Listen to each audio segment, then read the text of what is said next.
C'est le moment.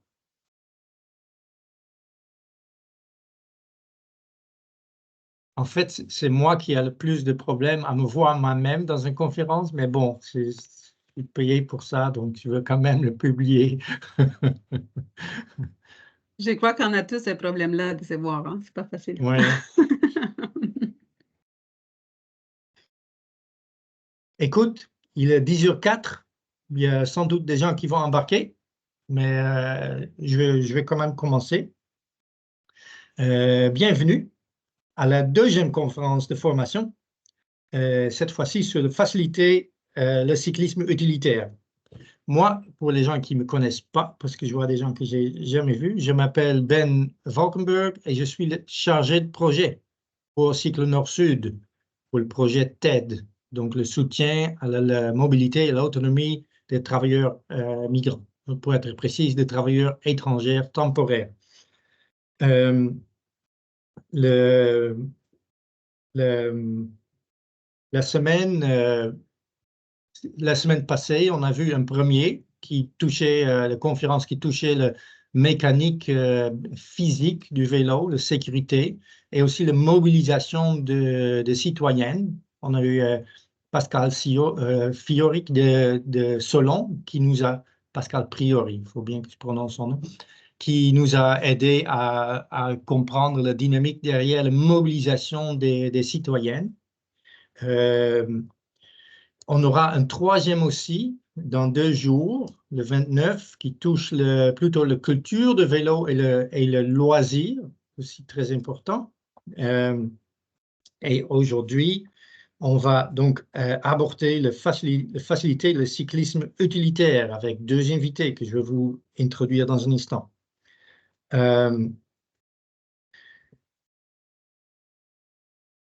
Ici, dehors, c'est le temps vélo. C'est 5 degrés, beau soleil. En dedans, nous avons Louis Lalonde et Pierre-Yves Chopin. Restez avec nous aussi pour Pierre-Yves, même si c'est tentant de rentrer au soleil. Euh, Louis, qui va commencer, il est politicologue de formation, chargé de projet chez Vélo Québec, et il s'occupe du mouvement Vélo sympathique. Ce programme propose une approche holistique pour développer la culture de vélo à travers 4 champs distincts. Louis vous propose un tour d'horizon de différents leviers de chacune de ces champs afin de réunir les conditions idéales en fait pour nos travailleurs, pour le cyclisme utilitaire. Donc, sans plus tarder, je dois remercier aussi Immigrants Québec et le gouvernement de Canada. J'ai oublié la nécessité, l'obligat. Donc, sans plus tarder, Louis, c'est à toi. Merci Ben. Donc, bonjour tout le monde. Louis Lalonde de chez Vélo Québec. Vous excuserez ma voix quelque peu enrouée. Je suis encore sur la fin d'un rhume. Je vais partager tout de suite mon écran, tomber dans le vif du sujet, alors que j'ai promis à Ben que je gardais ça là, en 20 minutes bien compact. Alors, donc voilà, ça apparaît progressivement sur vos écrans, je crois bien. Si il y a quoi que ce soit, vous me le direz. Je commence tout de suite en vous disant que j'ai transmis à Ben mon support visuel. Donc, il sera possible là, d'avoir accès à la présentation pardon, à la suite de celle-ci. C'est quelque chose qui va faire une espèce d'inventaire de l'ensemble des meilleures pratiques pour développer le vélo à titre d'employeur. Donc, très simplement, comme plan de présentation, ce que je vous propose, c'est une brève introduction sur le programme qui vous apporte ces contenus-là aujourd'hui, avec une petite présentation rapidement de ce qu'est la culture vélo, pour ensuite tomber dans la présentation des différentes actions qu'on peut faire dans 4 axes principaux. Au mouvement vélo sympathique, on appelle ça les 4 E de façon très simple, qui sont l'environnement, l'éducation, l'encouragement, ainsi que l'évaluation et planification. Donc, je vais vous faire un tour d'horizon de ces affaires-là. J'amorce tout ça aussi avec la plus grande humilité, c'est-à-dire que mon expertise est issue du travail avec différents types d'employeurs, mais chaque employeur a sa réalité. Vous avez certainement la vôtre. Donc, à travers tout ce que je peux vous présenter, probablement qu'il y a des choses qui vont davantage vous parler, d'autres un peu moins. L'idée ici, c'est de vous représenter l'ensemble du coffre à outils, puis s'il y a des choses qui vous parlent davantage, de les prendre, les adapter à votre réalité. Donc, je n'ai pas la science infuse, simplement quelques clés que je peux vous donner, puis après ça, ben, le but, c'est de vous autonomiser. Donc, d'abord, en introduction, je me permets de simplement exposer ce qu'est le mouvement vélo sympathique. Donc, c'est un programme qui est en place chez Vélo-Québec depuis 2015, qui travaille avec des entreprises. On a aussi un volet qui travaille avec des municipalités ou encore avec des universités. Mais c'est un programme qui est nord-américain, c'est-à-dire qui est déployé aussi aux États-Unis avec le Bicycle Friendly America. Depuis les années 80, nous, on a adapté ça à la situation québécoise. Et ben, au niveau du reste du Canada, on a aussi un partenaire, le Share the Road Cycling Coalition, qui diffuse ça. L'objectif de ce programme-là, ben, c'est d'encourager la mobilité active, à faire du vélo une option de mobilité pour tout le monde. Puis, ben, ce qu'on fait, c'est qu'on soutient les organisations dans leur démarche pour y arriver. Ça se fait principalement à travers une démarche de certification. Je vous épargne tous les détails, mais essentiellement, c'est quelque chose qui peut vous intéresser. Simplement à travers le dépôt d'une candidature, il y a une analyse justement des champs d'action que je m'apprête à vous présenter, puis de la rétroaction personnalisée qui est ensuite donnée à l'employeur pour améliorer sa situation. On a aussi une multitude d'outils gratuits en ligne, des fiches informatives. Vous trouverez les liens d'ailleurs dans ma présentation. Si par exemple vous avez des questions sur comment aménager un stationnement pour vélo ou c'est quoi les meilleurs types de supports, j'en traite évidemment dans les prochaines minutes. Mais si vous voulez avoir des outils un peu plus poussés, on a ça tout accessible sur notre site web. On commence à avoir aussi un réseau là, qui est quand même élaboré, étant donné que ça fait tout près de 10 ans qu'on est actif sur le front des employeurs chez Vélo-Québec. Donc, on commence à accumuler beaucoup d'exemples, beaucoup d'acteurs dans notre communauté qui peuvent s'influencer, s'aider, s'entraider. On essaie de les réunir à l'occasion aussi pour savoir qu'est-ce qui peut être fait, comment est-ce qu'on peut innover en matière de vélo sur le milieu de travail. Ben, là, on a glissé un mot, je crois que c'est une question qui est plus explorée davantage là, dans la prochaine pardon, séance à laquelle vous allez assister. Mais au mouvement vélo sympathique, on parle beaucoup de culture vélo. Donc, je me prends un petit temps d'arrêt pour faire un exercice de définition. Dans sa plus simple expression, ce qui est la culture vélo, c'est tout ce qui va faire que le vélo est naturel. C'est facile de se mettre en selle. Donc, c'est une combinaison de plein de choses. C'est d'avoir accès à des vélos, mais aussi avoir accès à des aménagements destination comme un bon stationnement. Mais ça peut prendre aussi des dimensions plus sociales si l'on veut, comme par exemple justement des formations sur la mécanique vélo, l'initiation au vélo ou différentes mesures qui viennent l'encourager ou le célébrer. Tout ça, ce que ça fait ultimement, c'est assurer une meilleure mobilité pour tout le monde. Le vélo est une superbe façon de se déplacer pour plein de gens qui correspond à certains besoins de déplacement qu'on peut avoir, pas tous les besoins, mais qui peut certainement aider à ce que les gens se déplacent de façon plus agréable. Et pourquoi on le fait? Ben, je vous ai mis cette slide-là, mais en fait, la raison, ben, elle est à vous de la choisir. Il y en a une multitude de raisons. Je pense que ça commence à être bien connu au niveau des gains économiques, tant pour le portefeuille individuel que collectif. Pour un employeur, il y a des économies à faire à inciter les gens à se déplacer à vélo. Évidemment, toute la question aussi de la réduction de nos émissions de GES. Bref, vous choisissez ce qui vous plaît dans tout l'argumentaire vélo. On en a pour tous les goûts, assurément. Donc, à la suite de cette introduction, je tombe tout de suite dans le cœur du sujet avec le premier volet qui est premier champ d'action, donc qui est celui de l'environnement. Quand je parle de l'environnement, entendez ici là, tout ce qui est construit, tout ce qui est bâti. Donc, on va faire un premier inventaire. Quelles sont les meilleures choses, quels sont les éléments à réfléchir pour bien accueillir des travailleurs qui se déplaceraient à vélo? La première considération à avoir lorsqu'on veut accueillir des cyclistes, ben, c'est l'accessibilité. Il y a la question évidemment de l'emplacement de l'organisation. Étant donné que, ben, dépendamment de la desserte par le réseau cyclable, ça va impacter nécessairement la situation. On comprend évidemment qu'un employeur ne peut pas décider où vont les pistes cyclables dans une collectivité, ça c'est une première chose.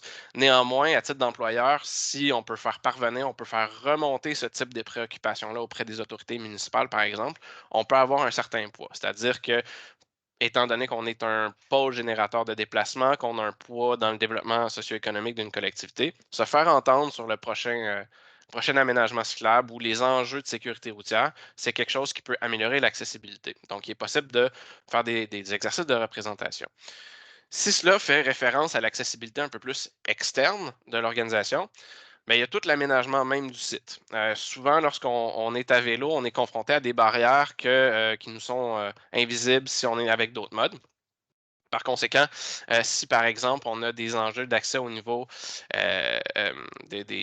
d'escalier, il est possible d'aménager des goulottes, des glissières comme ça qui vont nous aider à nous rendre par exemple au support à vélo s'il est nécessaire de s'y rendre à travers un déplacement avec un escalier.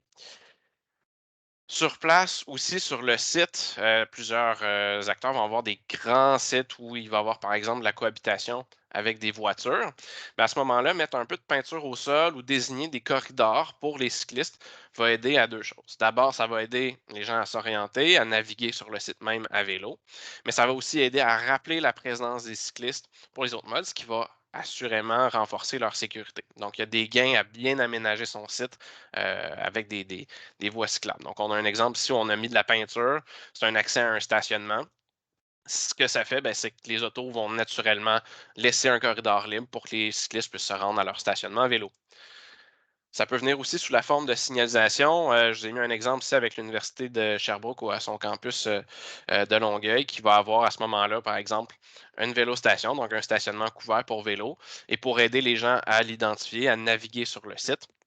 Mais ils ont mis de la signalisation en conséquence. Ça vient faciliter grandement la vie des cyclistes qui veulent se rendre sur le site. L'autre élément à destination, et c'est peut-être le plus important, ben, c'est d'avoir du stationnement pour vélo. Autrement dit, des racks à vélo sur place. Il y a trois principaux éléments à s'assurer lorsqu'on veut mettre des stationnements à disposition. D'abord qu'ils soient facilement accessibles. J'ai traité de cet élément-là dans mes diapositives précédentes. Mais quand on dit facilement accessible, qui est près aussi du lieu de travail, de la porte d'entrée ou peu importe où les gens vont devoir se déplacer. Si on a un support à vélo qui est au fin fond d'une cour, qui est à 500, 600 mètres du lieu où on doit travailler finalement, c'est pas bien utile, c'est pas convivial. On veut rendre ça la vie le plus facile possible aux cyclistes. Un nombre de places suffisant. Ce que j'entends par là, ben, on doit avoir tout le temps des places qui sont disponibles. Souvent, ce qu'on va dire, c'est lorsque on a à peu près 90% des places qui sont utilisées. C'est le temps d'en rajouter. Donc, toujours avoir de la place pour les cyclistes. Et finalement, ben, il y a la question de une bonne conception d'un support à vélo. Quatre critères à avoir et on a des ressources en ligne là, si vous voulez aller un peu plus loin là-dessus. Mais d'abord, quelque chose qui va bien soutenir le vélo. Donc, souvent, il va y avoir deux points de contact pour pas que le vélo tombe, se ramasse dans la terre ou soit dans le chemin, tout simplement. La possibilité de bien le cadenasser, donc je vous ai mis une image où c'est un bon exemple. Donc, on peut passer un cadenas dans la roue avant et dans le cadre pour bien prévenir le vol et pas juste sur une roue ou sur une partie qui est mobile, qui est facile à voler ensuite, qui est durable, qui est faite avec des bons matériaux, acier inoxydable, acier galvanisé. Plusieurs fournisseurs offrent d'office ce type de matériaux-là. Et finalement, qui est facile d'entretien, donc on va être en mesure de déblayer, enlever les feuilles, s'assurer qu'il y a de la place autour pour pouvoir bien naviguer, puis bien nettoyer, bien balayer autour pour que ça soit convivial d'usage. Je me permets un petit détour sur les mauvais supports parce qu'on en voit encore beaucoup, beaucoup. Je vous en présente en vrac quelques-uns. Vous allez voir dans mes autres diapositives, c'est tous des bons supports. Donc, d'abord, le fameux support en trombone qui s'est fortement diffusé au Québec là, il y a peut-être un peu plus de 10 ans, là, c'était très, très répandu. Ben, c'est des supports qui sont pas bons parce que, par exemple, ils vont permettre seulement de barrer notre roue à l'arrière, ne sont pas super conviviaux non plus d'usage. Donc, ceux-là sont à proscrire. Il y a ceux qu'on a, par exemple, type mâchoire, qui sont des pièces qui bougent, qui permettent de un peu là, attraper le vélo puis de rester fermé avec un cadenas. Ça, ça fit jamais bien sur un vélo. Ça brise, c'est difficile aussi à bien entretenir. Donc, c'est à proscrire. Même chose pour ceux de type clôture là, qui sont vraiment juste un ensemble de barres là, qui sont sous une barre latérale qui ne permettent pas de bien stationner, ne tiennent pas bien en place le vélo. C'est pas super convivial non plus. Ou encore ceux de type wave qui sont comme en espèce de tire-bouchon où là, votre vélo va tomber systématiquement. Ça va être un espèce de foutoir complet. Il va y avoir des vélos qui vont tomber au sol. Vraiment, tenez-vous un autre modèle Wave aussi là, qui fait ça comme ça, à quelque chose qui ressemble un peu plus comme je vous présente avec la diapositive suivante. Donc, quelque chose en arceau qui tient bien l'ensemble du vélo, qui va permettre de bien se rejoindre le cadre pour bien le barrer. Autre considération pour votre stationnement, si vous pouvez offrir des espaces qui sont couverts, ça va aider, à maintenir l'état de vos vélos, mais aussi, je vous dirais, à ce qu'ils restent un peu à l'abri de l'intempérie, dans la mesure où sauter sur un vélo une fois qu'il n'y a plus, puis que la selle est toute trempe, c'est pas super agréable. Donc, si on peut offrir une petite protection, c'est vraiment apprécié des cyclistes. Pour avoir de l'entreposage un peu plus longue durée qui est bien sécurisé, il est possible de se tourner vers d'autres solutions. Vous avez ici, par exemple, des casiers à vélo. Donc, c'est des espèces de boîtes où on peut rentrer un ou deux vélos, dépendamment de la capacité. Donc, je ferai référence à la portion à droite, là, les espèces de boîtes grises, où on a une combinaison, on peut laisser le vélo là pendant un certain temps. Il est à l'abri des intempéries et du vol pour une longue période de temps. Donc, ça peut être une solution. Évidemment, si vous voulez aller vers une espèce d'enclos à vélo qui serait sécurisé, encore une fois, ça fonctionne très bien. On a ici un aménagement là, qui avait été sur la rive nord de Montréal, dans un centre hospitalier. Donc, très confortable pour les cyclistes pour y accéder, pour y laisser son vélo, et ce, même en toute saison. Finalement, ben, si vous avez un espace intérieur, que ce soit du stationnement ou un local, c'est encore très confortable. Assurez-vous d'avoir un bon accès, notamment sur des escaliers. Je reviens à mon exemple de la glissière qu'on avait en première diapositive, mais ça peut faire toute une différence. D'autres aménagements à réfléchir dans votre cadre bâti, ben, c'est d'avoir accès vestiaire, casier, douche. Pour laisser son matériel avec le vélo, on peut avoir un casque, on peut avoir du linge on veut laisser là. C'est bon d'avoir un espace qui est dédié à ça. Si on peut le sécuriser, c'est encore mieux. Puis si on a accès à des douches, si on a à couvrir des plus grandes distances, ça a une bonne valeur aussi pour les cyclistes. Un dernier élément qui peut être aussi intéressant à voir dans ces infrastructures, c'est des outils pour faire des réparations d'urgence. Pas que ça arrive nécessairement souvent, mais si par exemple je dois resserrer un frein ou si je dois changer une chambre à air, ce sera apprécié d'avoir sur place des outils. Il y a des solutions clés en main comme des BC-Bonds, comme vous pouvez voir ici, qu'on installe sur une dalle de béton, c'est bien fixé, qui a des outils, une pompe. La pompe a tendance à briser quand même parfois sur ces éléments-là, mais néanmoins, il est possible d'avoir des outils ou tout simplement ben, de faire votre propre trousse. Je vous ai mis ici, là, disons, les essentiels qui vont vous permettre de faire tout ce qui est très mineur, essentiellement. Je pense ensuite au deuxième volet qui est celui de l'éducation. Ce que j'entends par là, c'est tout ce qui va aider à développer les compétences cyclistes des gens ou à les renforcer pour qu'ils soient plus à l'aise à vélo. D'abord, ce qu'on peut faire, ben, c'est former. Je comprenais là, que vous avez eu des présentations sur la mécanique vélo précédemment. Donc, c'est une thématique qui peut être abordée pour que les gens utilisent le vélo. En fait, là, la plupart du temps, la principale crainte des gens sera en fait le risque d'avoir un bris mécanique à vélo. Or, c'est pas sorcier, là, c'est pas très compliqué réajuster un frein ou changer une crevaison, mais c'est des ressources qu'on doit diffuser régulièrement pour rappeler la chose. L'initiation vélo, des trucs sur la sécurité à vélo aussi peut être fortement intéressante. Si on a une centralité plus urbaine, comment naviguer ces milieux-là aussi, de faire des exercices de conférence ou des gens qui sont à l'aise de parler de ces sujets-là à l'interne, ça peut être une bonne chose. Si vous avez une boutique de vélo locale dans votre milieu qui peut venir parler de ces éléments-là aussi, souvent, ils peuvent offrir ce service-là. Ça a une grande valeur pour soutenir les compétences vélo. Si on forme, on peut simplement informer, diffuser de l'information à partir d'une multitude d'outils, que ce soit sur une page web ou des réseaux sociaux, que ce soit en ligne. Ça a une valeur. Je vous dirais aussi de ne pas négliger la valeur des documents papier sur le site même. Il en existe une multitude, que ce soit au niveau de la SAQ ou encore même chez Vélo-Québec, on a de la documentation papier qu'on peut vous transmettre pour faire connaître les meilleures pratiques, pour répondre à des questions immédiates que les gens peuvent avoir.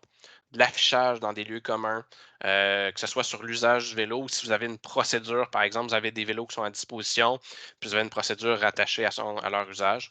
C'est une bonne façon de le diffuser aussi, ou que ce soit dans l'informel avec des rencontres avec des employés au quotidien. Et ça, ben, je vous ai mis une multitude de sujets ici, que ce soit de la carte papier, des itinéraires vers des destinations fréquentes pour que les gens se sentent à l'aise d'embarquer sur le vélo et tout de suite partir vers un endroit qu'ils vont au quotidien ou qu'ils ont à fréquenter pour le travail, des informations sur l'ajustement ergonomique pour qu'ils soient confortables. tout ça va aider à ce que les gens restent en selle. Finalement, au niveau de l'éducation, tout ce qui se fait au niveau professionnel, c'est exactement ce que vous faites là, c'est-à-dire vous informer sur les meilleures pratiques, sur les meilleures choses à faire. Je passe ensuite au volet de l'encouragement, pardon, où là, on est plus dans la promotion, l'incitation à la pratique du vélo ou même sa célébration.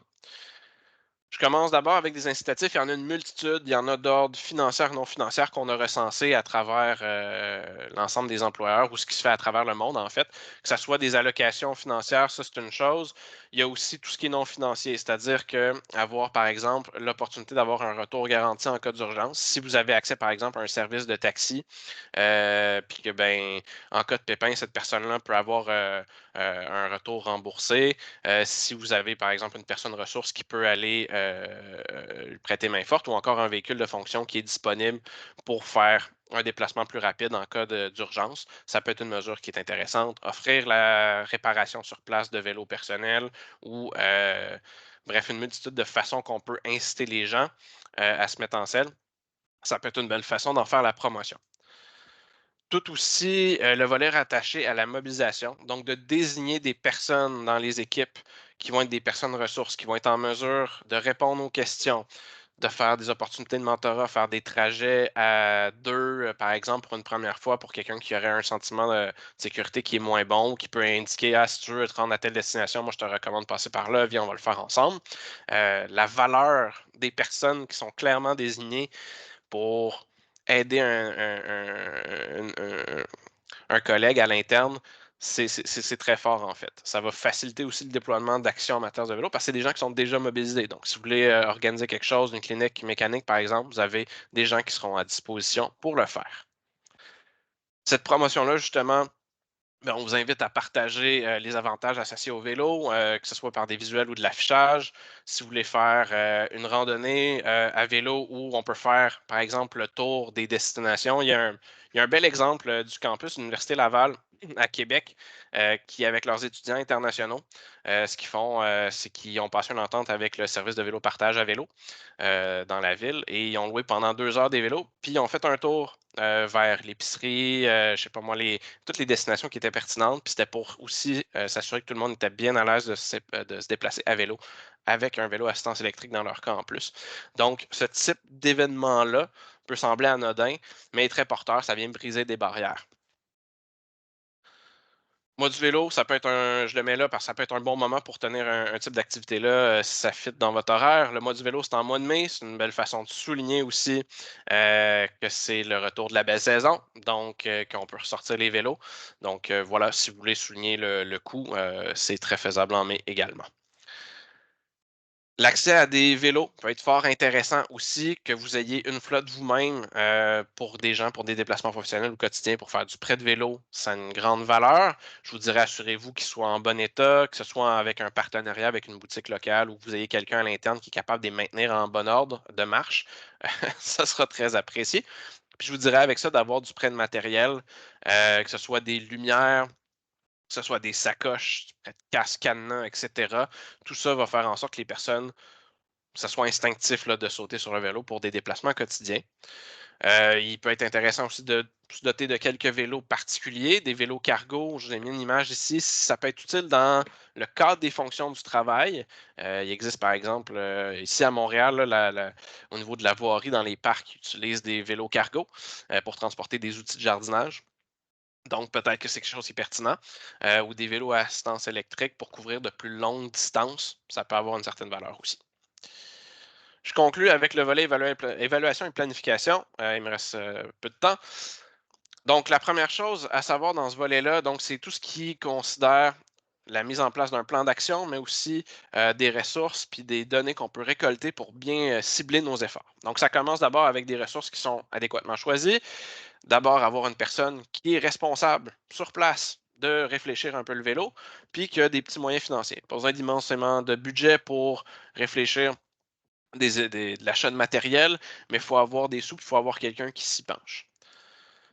Collecter des données aussi. Je mentionnais le taux d'occupation d'un stationnement pour vélo, le niveau de satisfaction des mesures. demandez aux cyclistes qu'est-ce qui vous manque pour que ça soit plus facile encore, que ce soit à travers des sondages, des entretiens informels, collecter de la donnée sur comment est-ce qu'on peut améliorer les choses et quel est l'état de situation va vous aider à orienter nécessairement votre planification. Et justement, ben, si vous décidez de faire un petit plan vélo à l'interne, ce qui est intéressant, ben, c'est si vous réfléchissez un peu dans les mêmes termes que je vous ai présenté la culture vélo, donc avec les 4 E, donc des éléments du cadre bâti avec l'environnement, des mesures d'éducation, d'encouragement et de collecte de données avec le volet que je vous présente actuellement. Vous pouvez intégrer des objectifs en matière de part modale, donc de nombre de cyclistes, ou encore définir des échéanciers avec une personne responsable va s'assurer que ça se réalise. Le vélo, trop souvent, tombe un peu entre deux chaises. Donc, si on a un plan puis une personne qui est bien désignée puis on a un horizon pour la réaliser, ça va aider à ce que les choses se mettent en branle.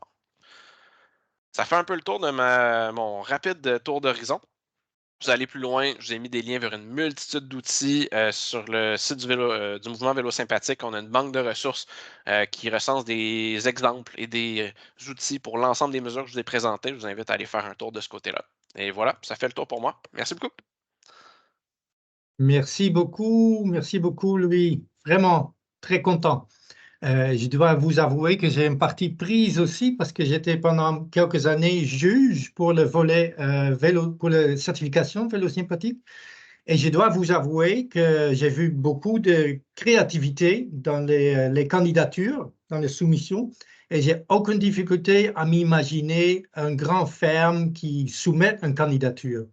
Avec autant de cyclistes, je vois beaucoup des éléments que Louis a énumérés transposés vers la situation des travailleurs agricoles au sein des grandes entreprises et des petits villages. C'est vraiment possible, c'est à notre portée.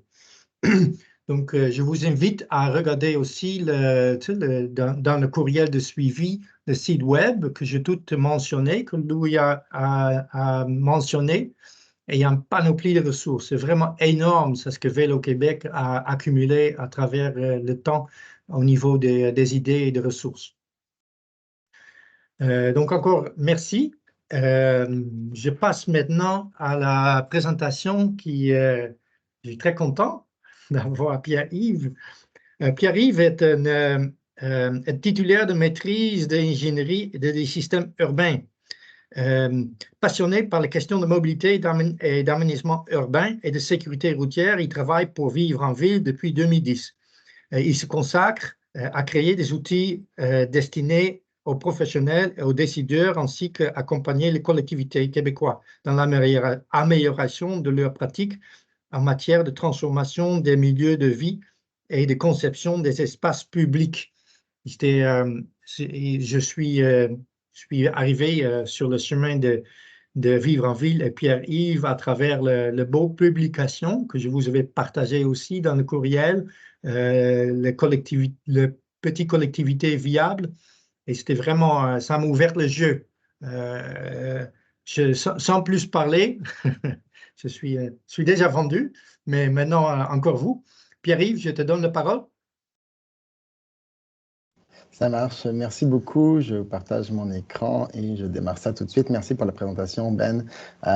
Effectivement, donc, je travaille principalement sur les questions de mobilité. Puis comme j'en discutais en introduction avant que tout le monde arrive avec Roch Giguère de Plessisville, je travaille très fréquemment avec des petites municipalités. En fait, comme toute mon équipe, on est une équipe d'une 50aine de personnes à Vivre en Ville avec des bureaux à Québec, Montréal et Gatineau.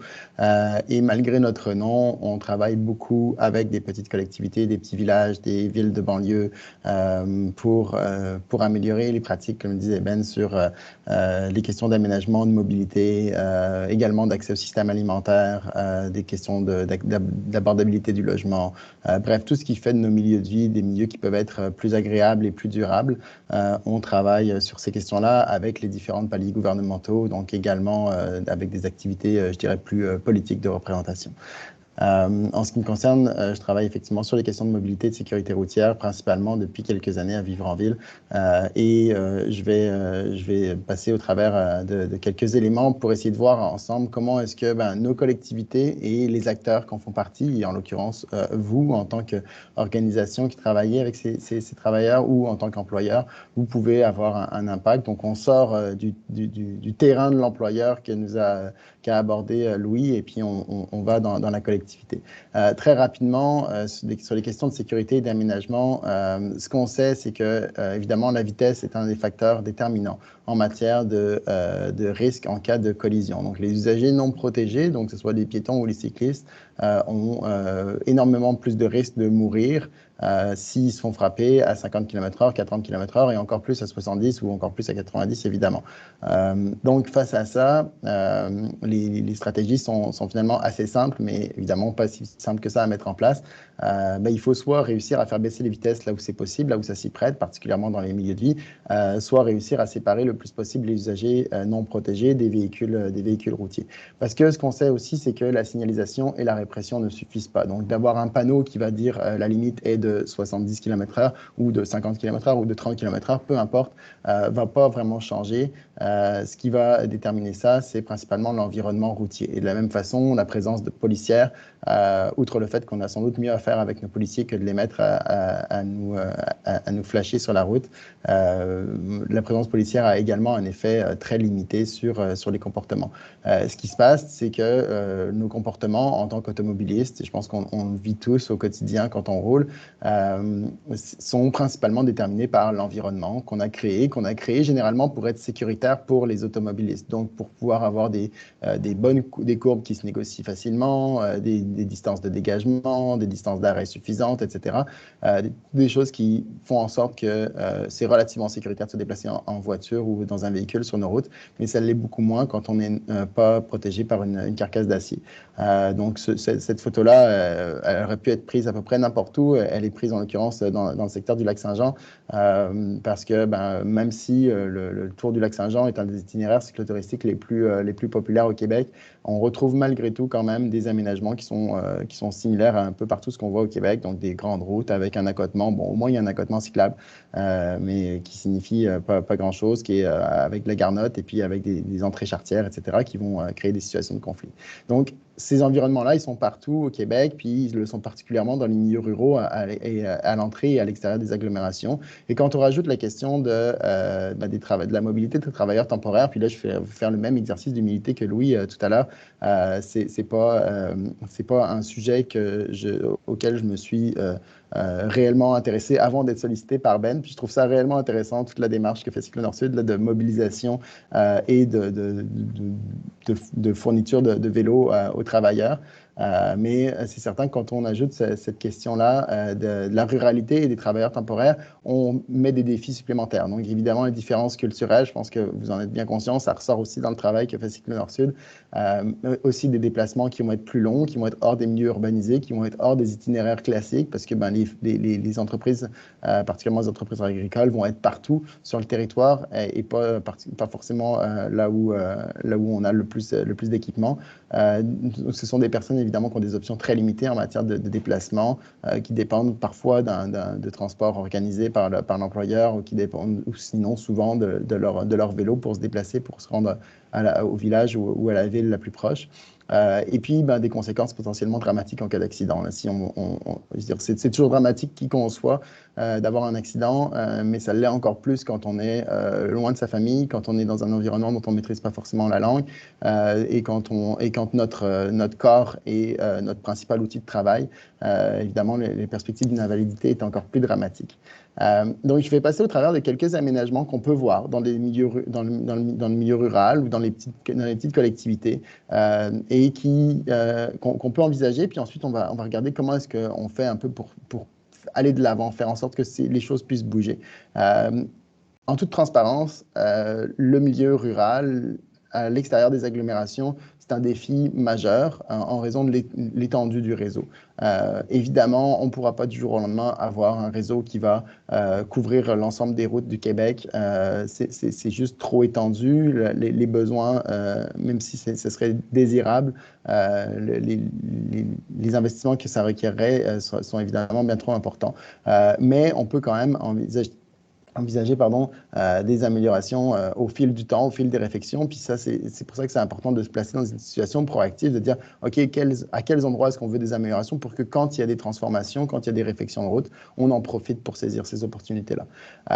Ce qu'on va trouver comme type d'aménagement, en partant du moins intéressant, je dirais, au plus intéressant, hein, dans les 4 exemples que je vais donner, on va avoir des environnements où on va avoir un partage de la route qui va être formalisé, donc le principe de la chaussée désignée qui est applicable pour des endroits où il y a très peu de circulation, mais où on tient quand même à légitimer la présence des cyclistes et à faire un rappel aux conducteurs et aux conductrices qu'il y a plus de cyclistes qui peuvent circuler à cet endroit-là. Donc, on se retrouve avec une voie partagée où il n'y a pas de mesure particulière de sécurisation, mais où on fait simplement un rappel. Alors que dans l'accotement cyclable, on commence à avoir une forme de protection, même si ce n'est qu'une séparation visuelle, le fait d'avoir une surlargeur sur laquelle les cyclistes et les piétons également peuvent se déplacer, ça sécurise parce que ça facilite les manœuvres de dépassement. Cela dit, ce n'est pas non plus un environnement qui est le plus sécuritaire du monde. Ce n'est pas là que vous enverrez instinctivement votre enfant de 10 ans faire du vélo tout seul parce que malgré tout, ça ne protège pas des sorties de route, peut y avoir du stationnement, l'accotement peut être en mauvais état, etc. Donc, quand on passe au niveau au-dessus, on va tomber sur des aménagements qui, en milieu rural, vont souvent être des aménagements bidirectionnels, parfois sur la chaussée et idéalement séparés de la chaussée. Les aménagements bidirectionnels sont généralement non recommandés sur la chaussée parce qu'ils créent plus de conflits aux intersections, aux accès privés, etc. Cela dit, dans certaines situations, dans des situations de transition, etc., ça peut être des aménagements qui peuvent être acceptables et qui peuvent nécessiter moins d'infrastructures et d'investissements qui offrent quand même un espace plus généreux puisqu'on a ici, sur la photo de gauche, on a une zone tampon, on a des délinéateurs flexibles, des bollards qui viennent séparer, même si ce n'est pas une séparation qui protège, c'est une séparation qui renforce la visibilité. Et on a un espace plus grand. Donc, on augmente la sécurité à cet égard-là. Mais évidemment, le plus intéressant, c'est ce qui va être quand on va réussir à séparer ces aménagements-là de la circulation complètement, où là, on a véritablement quelque chose de convivial. Et ces genres d'aménagements-là, on va notamment les retrouver quand on réussit à combiner des besoins. Puis ça, j'y reviendrai, là, le principe de combiner des besoins, de répondre à plusieurs demandes en même temps. Si on est capable d'avoir sur certaines routes des aménagements qui répondent à la fois au déplacement des travailleurs, mais aussi au déplacement des touristes sur des parcours cyclotouristiques, on a beaucoup plus de chances de les faire se réaliser. Point de vigilance également sur la question des intersections. Un des gros enjeux, évidemment, les risques sont accrus aux intersections puisque c'est là qu'il y a des situations de conflit. Donc, on va chercher à faire en sorte que ces lieux-là soient les plus sécuritaires possibles en augmentant la visibilité et en créant suffisamment d'espace pour que les cyclistes puissent traverser de façon sécuritaire. Donc, avec le petit A là, que vous voyez dans la première image, là, une zone tampon qui permet de mieux voir et de mieux traverser la route. Et de la même façon, plutôt que de devoir franchir les 2 voies quand on a une traversée hors intersection, on va faire un petit déport, faire une véritable traversée hors intersection pour pouvoir ensuite passer de l'autre côté de façon plus sécuritaire. Donc les intersections, des points névralgiques en matière de sécurité sur lesquels il faut accorder une attention particulière. Si on se déplace en agglomération, puis quand je dis agglomération, c'est une ville, un village, peu importe, à partir du moment où il y a quelques maisons qui sont un peu rapprochées les unes des autres, pour moi, on est dans une agglomération. Mais on peut avoir différents types d'aménagements, puis je ne passerai vraiment pas au travers de toute la panoplie, mais je passerai au travers de quelques-uns qui s'appliquent peut-être un petit peu plus dans les milieux, je dirais, de transition, là, entre le milieu rural puis l'agglomération. Donc, tout d'abord, avec la question de créer des effets de seuil. En tant qu'automobiliste, je pense qu'on le vit fréquemment. Là, quand on sort de l'autoroute, ou quand on sort d'une grande route, puis qu'on arrive dans une ville, s'il n'y a pas quelque chose qui nous signale fortement qu'on a changé de milieu, qu'on arrive en ville, entre guillemets, on a tendance à continuer de rouler plus vite. Hein. Le bruit, la vitesse, tout ça, on s'y habitue quand on est sur une grande route. Il faut des signaux forts pour qu'on dise « OK, on change d'environnement ». Donc là, ce que vous voyez particulièrement à gauche, l'effet de chicane, le rétrécissement de la perspective visuelle, la création d'obstacles va faire en sorte que « Oh, OK, il change quelque chose. Même si on est un petit peu sur le nôtre, là, le cruise control dans notre cerveau également, avant d'arriver à ça, là, c'est un événement qui vient nous changer. Puis on peut avoir ce genre de choses-là aussi dans nos agglomérations. J'aime beaucoup l'exemple de Saint-Roch, de la Chigan, parce que ce rétrécissement de la chaussée, il est fait tout en tenant compte de l'accessibilité des machineries agricoles, qui est un enjeu quand même important dans nos villages. Comment réussir à avoir une chaussée rétrécie tout en pouvant faire passer des machines de 5-6 mètres de large? Ils ont réussi avec un terre-plein central, mais une zone tampon qui a l'air d'être un stationnement, mais qui finalement n'est pas du stationnement. Bref, on peut avoir la créativité pour faire ces aménagements-là qui vont réduire les vitesses et les risques. Un autre aménagement qui peut être intéressant sur les routes qui arrivent dans nos villes quand on se retrouve sur une strip commerciale avec beaucoup de commerces, etc., plutôt que de multiplier le nombre de voies pour les véhicules et de laisser aucune place aux piétons et aux cyclistes, le principe de la voie de virage à gauche dans les deux sens permet de gagner de l'espace pour des aménagements cyclables et piétons. En l'occurrence, ici à Val-d'Or, des trottoirs et des bandes cyclables qui ont été ajoutés en retirant une voie de circulation et en améliorant également les manœuvres pour tout le monde. En fait, les automobilistes, les camionneurs notamment, ils gagnent aussi à ce genre d'aménagement-là, puisqu'ils disposent d'une voie qui est dédiée au virage et les autres peuvent circuler sans problème, alors que quand on a des voies qui servent un peu à tout ça, on se retrouve avec des gens qui s'arrêtent un peu n'importe où, puis c'est pas forcément évident. Dernière chose, par rapport aux aménagements cyclables et au conflit avec les accès privés et les entrées charretières, c'est certain qu'un des problèmes des aménagements bidirectionnels, c'est le fait que plus il y a d'intersections, plus il y a d'accès privé, plus il y a de zones de conflit qui sont potentiellement dangereuses pour les cyclistes, puisque les automobilistes ne sont pas forcément habitués à devoir penser qu'il y a des cyclistes qui peuvent rouler dans les deux sens à leur droite ou quand ils sortent d'un commerce. Et donc, on va chercher à limiter ce nombre d'entrées charretières-là. Ici, l'exemple, ils ont réduit, lors du réaménagement, quand ils ont mis la piste cyclable sur la 138 à Beaupré, on a réduit le nombre d'entrées charretières, le nombre d'accès privés, pour en faire un bien clair, bien marqué, et réduire au passage la quantité d'asphalte. Maintenant, c'est bien beau tout ça, mais comment est-ce qu'on fait? Est-ce qu'on saupoudre ça un peu n'importe où sur notre territoire? Non. Puis c'est là aussi que mon message vient à votre attention. C'est là aussi que le rôle des acteurs que vous êtes entre en ligne de compte, puisque en tant que collectivité, en tant qu'acteur de la collectivité, on a l'occasion de venir se dire, OK, comment est-ce que quand on va analyser notre territoire, quand on va analyser nos besoins, on va chercher à mobiliser tous les acteurs de la société civile pour faire en sorte qu'on laisse personne derrière. Laisser personne derrière, ça veut aussi dire laisser pas les travailleurs temporaires derrière, qui, à mon avis, font sans doute partie, avec les personnes à mobilité réduite, de ceux qui sont le plus souvent laissés derrière, parce qu'on les oublie très facilement, puis que c'est parfois plus simple de les oublier. D'avoir des acteurs comme vous qui allaient dire, moi, j'en ai des cyclistes, puis j'en ai peut-être 30, j'en ai peut-être 50 dans certaines grandes exploitations. J'en ai du monde qui vont arriver en ville, qui vont avoir besoin d'aménagement.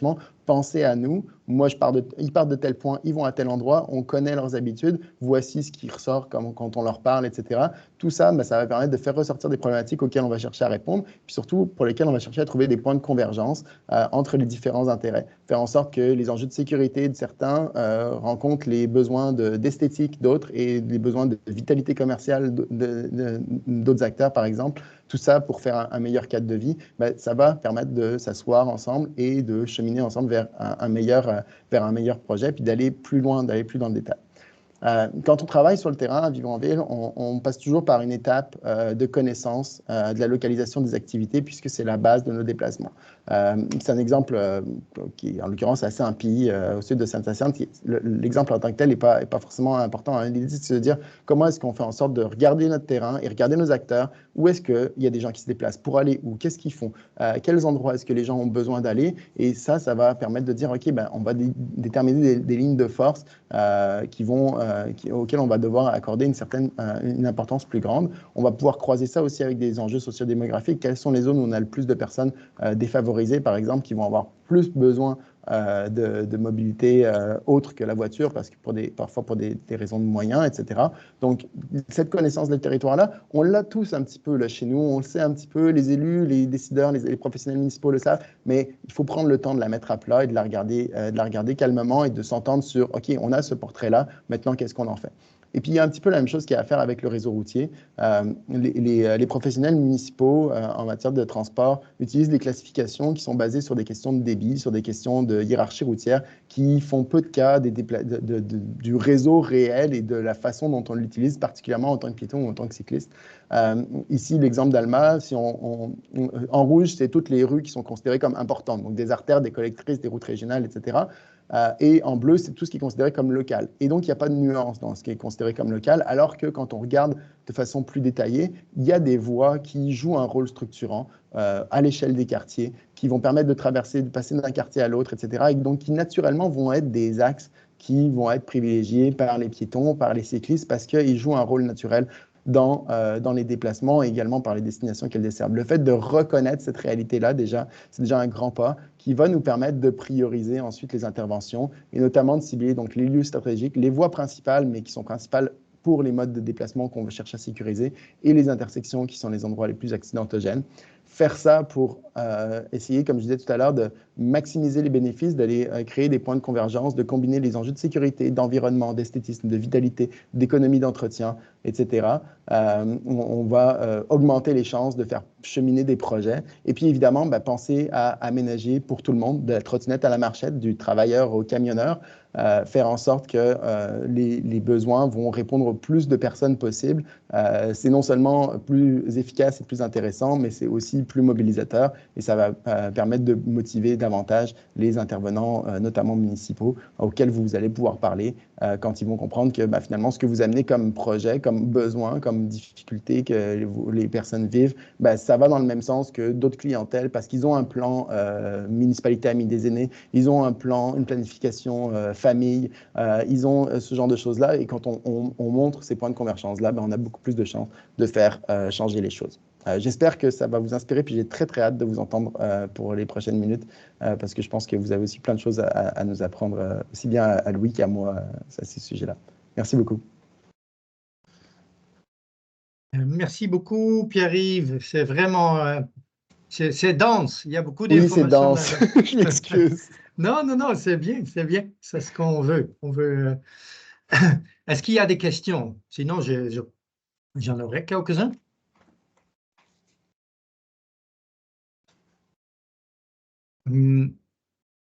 Je commence tout de suite.